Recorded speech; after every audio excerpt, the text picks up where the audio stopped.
जो प्रतिबद्ध परिवार है उनके लिए हम लड़ाई लड़ रहे हैं। ये लड़ाई बच्चों के उज्जवल भविष्य के लिए, उनकी बेहतर शिक्षा के लिए हम लड़ाई लड़ रहे हैं। और मेरा विश्वास है कि महाराष्ट्र में भारतीय जनता पार्टी के निर्देश अनुसार आप सबके सहयोग से हमारे नेताओं की अध्यक्षता में जीत तो पक्की है और एक कमल का फूल आप नरेंद्र मेहता के नाम से भी विधानसभा में भेजेंगे। मैडम 400 रुपए के गैस को लेकर आप काफी क्रोध होते हैं। 400 रुपए का गैस, ऐसा है भाई साहब, भारत के राजनीतिक इतिहास में मैं एक ही व्यक्ति हूँ जिसने कांग्रेस के राष्ट्रीय अध्यक्ष को हराया है। ये हार इतनी तीखी है कि गांधी खानदान या कांग्रेस का कोई भी कार्यकर्ता आसानी से इस सदमे से उभर नहीं पाएगा। और इस हार की गूंज इतनी तगड़ी थी कि 2024 में भी वो परिवार मेरे सामने खुद लड़ने में असमर्थ था। तो निश्चित रूप से मैं उस पार्टी की सदस्य हूँ जिसने 10 करोड़ से ज्यादा गरीब औरतों को न सिर्फ गैस का सिलेंडर दिलाया बल्कि साथ ही लाडली बहन योजना के अंतर्गत कैश ट्रांसफर भी हर घर में पहुंचाया। मैं उस पार्टी की कार्यकर्ता हूँ जिसने 5 लाख रुपए का जनधन योजना के माध्यम से और आयुष्मान योजना के माध्यम से देश के गरीब परिवारों को भी संरक्षित होते देखा है। तो निश्चित रूप से भारतीय जनता पार्टी की सामान्य कार्यकर्ता जिसने कांग्रेस के राष्ट्रीय अध्यक्ष को हरा दिया, उस पर बार बार कटाक्ष हो गए। मैं उनकी दुखती द्रग हूँ। हाँ जी, एक अच्छा मौका था। आप बांट रहे टिकट। विकास आघाड़ी का नया मैनिफेस्टो आया है जिसमें 3000 पैसे वो महिला। मैडम, जो लोग चुनाव जीतने वाले हैं नहीं, उनका मैनिफेस्टो पढ़ने से कोई लाभ नहीं।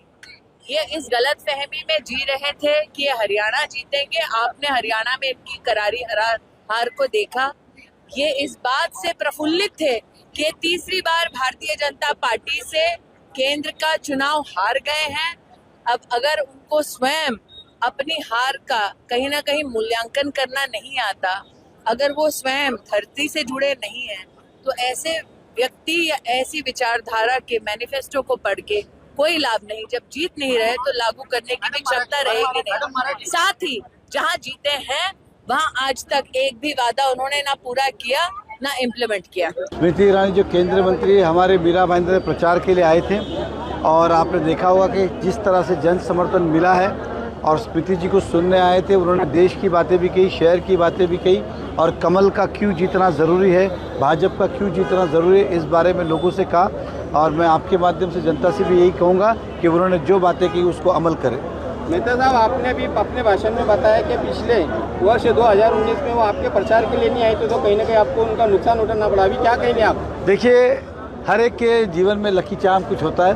स्मृति जी 14 में जब हम विधानसभा तब भी आए, 17 में कॉरपोरेशन में आए, 12 में वो आए, लेकिन किसी कारण से हम 19 में नहीं वो आ पाए।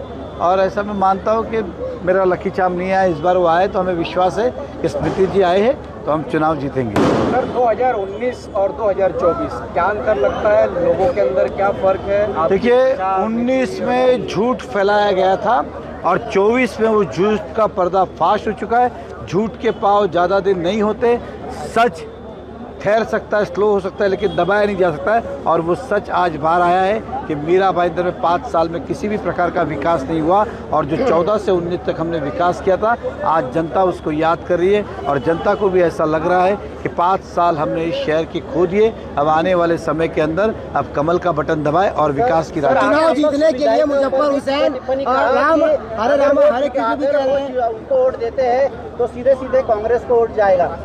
देखिए, स्वाभाविक है कि कांग्रेस के साथ ही इस मीरा भाईंदर है, भाजपा की लड़ाई दूसरी पार्टी वही है और कांग्रेस चाहती है कि वोट का विभाजन हो ताकि उनको फ़ायदा हो।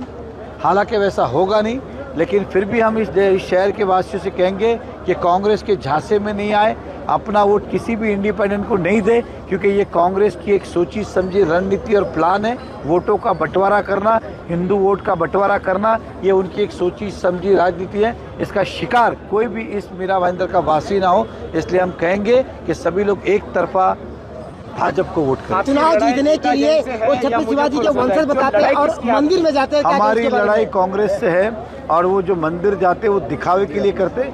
अगर उनकी आस्था और श्रद्धा होती तो अभी नहीं जाते ना, हर साल वो जाते। किसी ने मेहमान के तौर पे बुलाया होगा वो ठीक है, आस्था और श्रद्धा उनकी ना कल थी ना आज है, आने वाले समय का मुझे पता नहीं। और वाकई में आस्था और श्रद्धा है तो बाजू के विधानसभा में तो कभी जाते नहीं है, केवल 145 में दर्शन को जाते, तो 146 पे उन्होंने गणपति का एक भी होर्डिंग नहीं लगाया, ना ही एक भी गणपति दर्शन को गए। नवरात्रि भी आप देखिए, ना ही 146 में एक भी होर्डिंग लगा, ना ही एक भी दर्शन को गए। तो ये साफ संकेत देता है कि जहाँ उन्हें वोट चाहिए वहाँ वो बैनर लगाते, पूजा करते, अर्चना करते, ढोंग करते। आपकी लड़ाई किसके साथ पहली बार आ रहे हैं के साथ है, गीता जैन के साथ? लड़ाई किसके साथ है, मुजफ्फर हुसैन या गीता जैन? मैंने फिर कहा, हमारी लड़ाई कांग्रेस के साथ है, अपक्ष किसी के भी साथ नहीं है। योगी जी आ रहे 13 तारीख को। योगी जी आ रहे हैं तो स्वाभाविक है इस शहर के नागरिक योगी जी को सुनना चाहते हैं और हमें विश्वास है उस सभा के अंदर बहुत बड़ी संख्या में मीरा भाईंदर के रहवासी आएंगे उनको सुनने के लिए, और हमें विश्वास है कि उनकी सभा के बाद और बहुत परिवर्तन